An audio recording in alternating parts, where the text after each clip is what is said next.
It's time to deck the halls with some Dave Says. Happy Festivus, everyone. This is December 23rd when I'm recording this, so figured I'd wish that for everyone. And also, this video is basically my Game of the Year picks. Figured since this is essentially going to be my last video before the end of the year, I may as well just roll this out to you guys. Basically, this Wednesday is going to be Christmas, and then the next Monday is going to be my girlfriend's birthday, so it's going to be completely off the map at that point. But just wanted to get my picks out there, so let's get right to it. I have this broken up into 4 different categories, so we're going to start off with the most anticipated title that's coming out.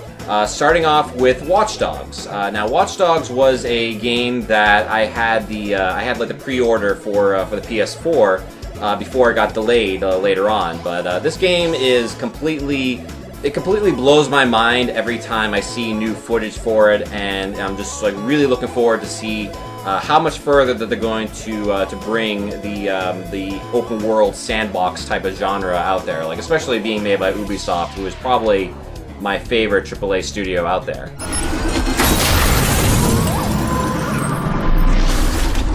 After that, we have the Bungie passion project, Destiny, which is aiming to be a great mixture of first-person shooters and MMORPGs, especially with the focus on like first-person shooter genre and being able to travel to other planets and having drop-in, drop-out co-op play.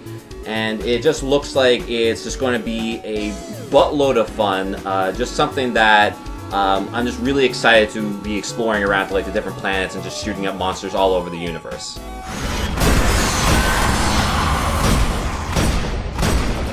Next nominee we have here is Transistor, which is the follow-up to the breakout hit Bastion, made by Supergiant Games.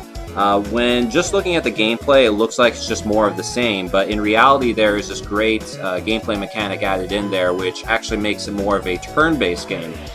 There is a mechanic where you can actually freeze time, you map out your moves within a certain time frame, and then the game will actually just rewind and show all the moves that you did while time was frozen. And just going by the music and also the narration, which is done by the same voice actor who did the narration for Bastion, but this time as the talking sword in the game. It looks like this is going to be another great indie title that is going to really put Supergiant Games on the map.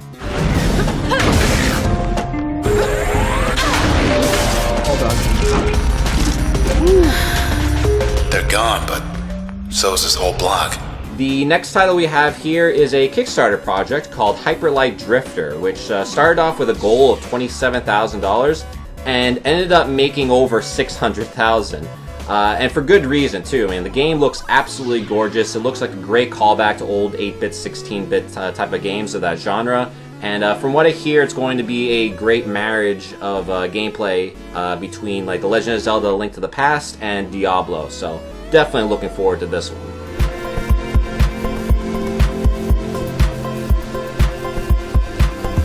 And finally, we have Incognita, which is made by Klei Entertainment, the guys who made the Shank series as well as Mark of the Ninja.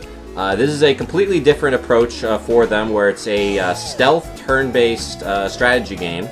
So very similar to XCOM in a lot of ways, but it's going to be more stealth-focused, where you're playing as spies and you're sneaking around, taking out people stealthily, and also hacking into systems, trying to get information. I've been able to play the beta, or like the alpha. I think it's in the alpha build right now. But so far from what I've played, there's like a lot of potential in this. I feel like once they iron out some edges with this, it's going to be an amazing title.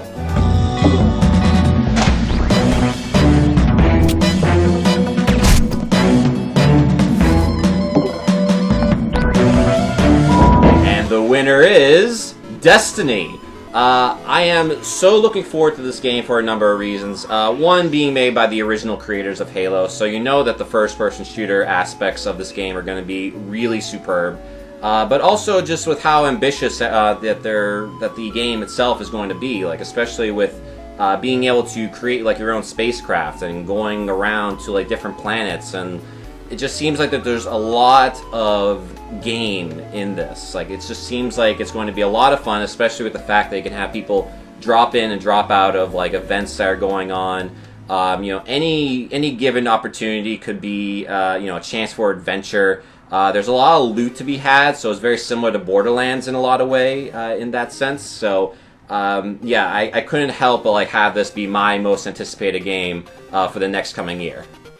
And the next category we have here is Best Character. Now, this is something I'm always looking forward to because, I know for me, whenever I play games, I play a lot of single-player based games, and I love games that have a great storyline to them, that have a world that you can kind of get yourself lost into, and especially the characters who really flesh out that game world.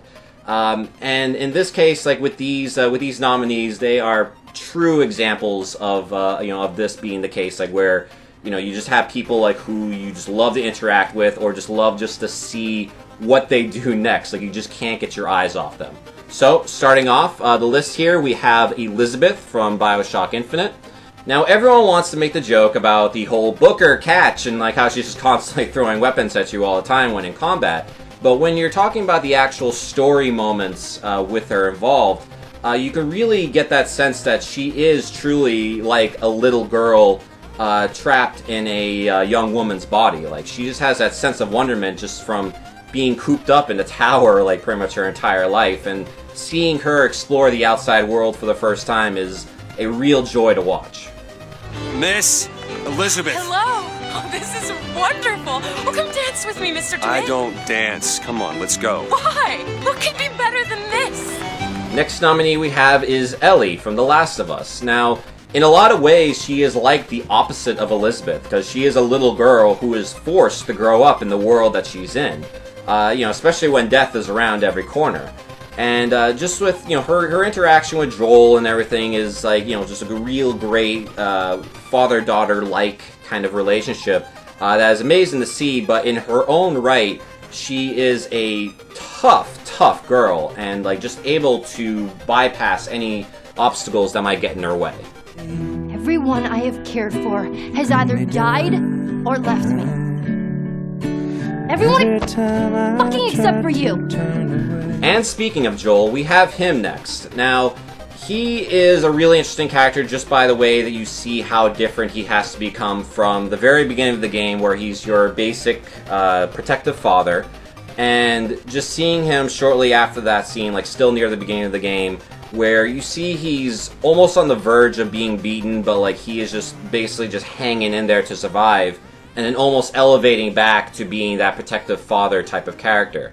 And especially the ending for The Last of Us, seeing the way, not to spoil it or anything, but seeing the way that he, reacts to that moment of truth, so to speak, is a really amazing point, and it just really elevates him as the character that you either love or love to hate. Well, it's been that way for a long time. We are survivors. This is our chance. It is over, Tess! Next we have Trevor Phillips from Grand Theft Auto 5. Now, no list would be complete without mentioning Trevor. He is the epitome of what it means to go absolutely batshit insane in the world of Grand Theft Auto, and he revels in it. Pretty much every time he is in the game, he steals the scene. Whether it's him having his pants down, or he's screwing some whore on the side, or just doing any number of insane things. This guy is a real scene stealer, truly memorable character, and really well voiced by Stephen Ogg. You want me to fuck you instead? Is that the problem here? Take off your pants, cowboy, all right? Let's fuck. You think this is funny? Get them off! And to round out this category, we have Rex Power Colt from Far Cry 3 Blood Dragon. Now, this might be a surprise choice for a lot of you, but if you have played Blood Dragon, the lines that this guy says, an absolute, seriousness, the lines that he spouts are so well done. He is the quintessential 80s action star, and it almost feels like he knows that he is.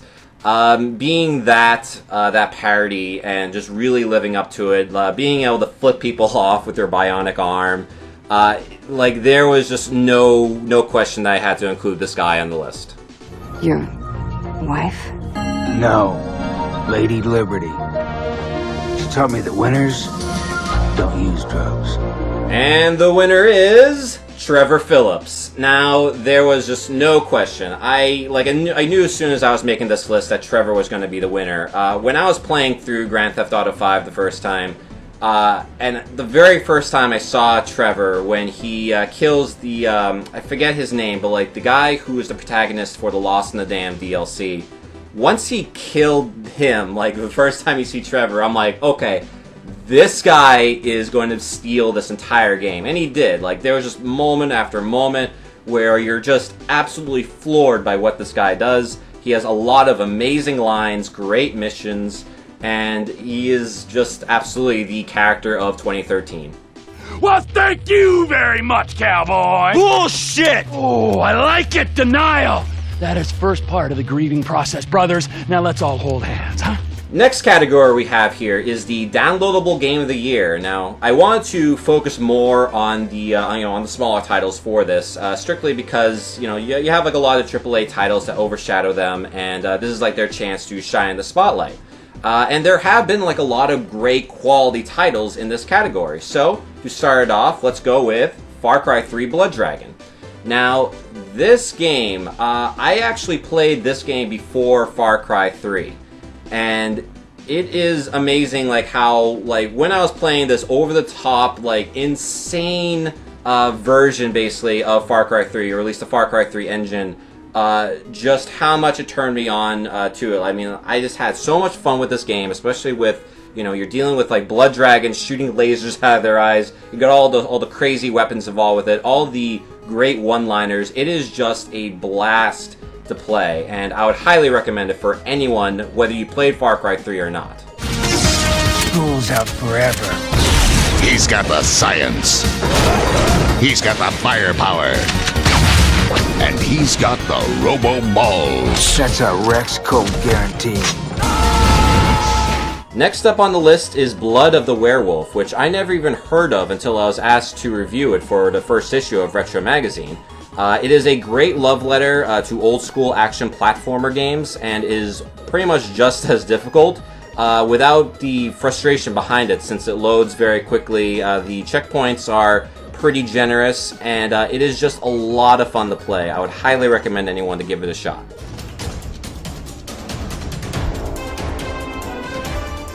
Keeping up with the whole wolf theme, we have The Wolf Among Us, Episode 1, as made by Telltale Games.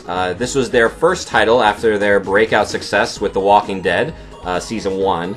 And it is an absolute great representation of the source material, which is Fables, the comic series. And it really improves in a lot of ways from the Walking Dead, especially when you're talking about like the action scenes. They're a lot more organic. They take a lot of the frustration out and just really amps up a lot of tension, and is truly a great representation of what's in store for Telltale Games in the future. Bigby! Still a lot of questions. Next up, we have DuckTales Remastered, which was a game I was looking forward to ever since I first heard about it in the last PAX East. Strictly because I have a lot of nostalgia for the show, and the animation was just really dead on to how that show's animation was. And even bringing back voice actors, for like, Scrooge McDuck, for Magica the Spell, and just really giving like true to life to what that cartoon was all about. A little shocker here, I never played DuckTales on the NES, the original game, and this was just like a great fresh experience for me. I just absolutely loved it, and just great old school action.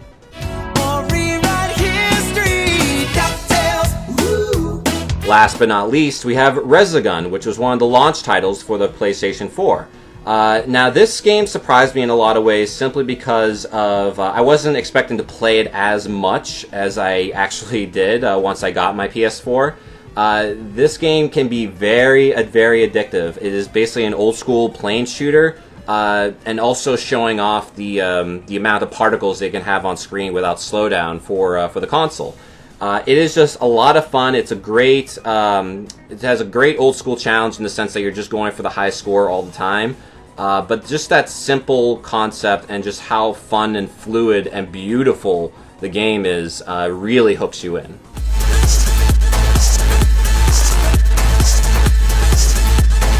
And the winner, Far Cry 3 Blood Dragon. Now, this game, oh my god, I had Far Cry 3, like the original Far Cry 3 game, just kind of sitting on my my backlog, and I saw this game come out, and I was instantly in love with just the aesthetics, with what Ubisoft was doing with Blood Dragon. And pretty much me, after playing through Blood Dragon, like I went through all the achievements, I made sure I got 100% on it. I was just in love with this game, and I wanted to absolutely dominate it in every sort of way. That's what got me to play Far Cry 3 ultimately. I'm like, if anything of this game at all is like that, I want in. And the 80s callbacks, all the one-liners, like I said, just the humor, the action, and just the aesthetics and music. It was all just unbelievable, all the way up until the credits, where it has a great Miami Connection cameo to it, just a song. And yeah, definitely cannot recommend this game anymore. He's more hero than any man on Earth. I know hero. Firemen, policemen, janitors. Those are the real heroes. And finally, the Game of the Year. Now, I limited this to 3 nominees, specifically because these are the 3 games that I knew for absolute certain defined gaming for 2013 for me. And starting this off is BioShock Infinite. Now, I was a big fan of the original BioShock. I skipped 2 because I knew that Irrational Games was not behind it. But when I heard that they were back in the saddle for Infinite, I knew that there was going to be that extra sense of quality. And boy, did they not disappoint. I mean, you got the world of Columbia, which is this floating city in the sky, overrun by this extreme sense of religious patriotism, as I like to call it. And, there's this great combat mechanics, like especially when you're flying around on the rails, shooting people from above and below, using your powers, having Elizabeth there to restock you on weapons and ammo. And it is just absolutely amazing game. Very questionable ending in my book, but it is, it's definitely one that gets you thinking quite a lot. And it's this game is by far one of the top tier games of this past year. Next up, we have The Last of Us, the PlayStation 3 exclusive, which was a surprise to me just simply because it's made by Naughty Dog, the guys who made Uncharted, and this is their own take on the zombie apocalypse type of story that has been overrunning media lately. But even with that concept, that very familiar concept, they were able to, just bring in like this great sense of dread that is unique to this world, especially through like their characters, the acting behind those characters. It has a great stealth-like focus in combat that I absolutely adore. The ability to take items and manifest like your own weapons out of them, or your own items basically, like med kits and Molotov cocktails. That was an amazing mechanic as well. And honestly, like this has an ending also that I felt like was very ballsy and just very well done. Let's get a move on. And the final nominee is Grand Theft Auto 5. Surprise, surprise. This was a game that a lot of people were looking forward to for many reasons. It's basically taking the Grand Theft Auto formula but just making it bigger, a lot more involving, a lot more activities, having a huge and ambitious multiplayer aspect to it, which was very well done aside from the launch day jitters that it had, but still, it's one of the more fun and evolving multiplayer games. It has a very well put together story, I feel like, for a Grand Theft Auto game. Some great moments as the Rockstar guys have been able to to pull off in their past games, and just extremely well done, especially when you're talking about like the heist missions. And hopefully the heist missions will be added for the multiplayer aspect to truly put it over the top. Suppose a group hug's out of the question. And my choice for 2013 Game of the Year is The Last of Us. Now, this game I knew was going to be my Game of the Year as soon as I finished playing it. It is just absolutely amazing, front to back. It is just amazing in terms of its story, its narrative, its characters, the combat system, the crafting system, even the multiplayer. The multiplayer is very fun, very well put together. This is the game that I always recommend to friends, even if they don't have a PS3, that they have to pick up a PS3 specifically for this game. It is that damn good. It has one of the most heart-wrenching first 15 minutes in any video game I've played, and the ending is one of the ballsiest moves I've ever seen any game studio make. You know, especially with the fact that they don't leave the ending down to a choice, like which a lot of modern games I notice have been doing, where they have you choose something at the very end to kind of affect the ending. This is a rigid narrative that Naughty Dog believed in. They went with 100%. It's controversial, but you know what? It's effective, and it is so well done, very ballsy, and absolutely the game of the year 2013 for me. We don't have to do this. You know that, right?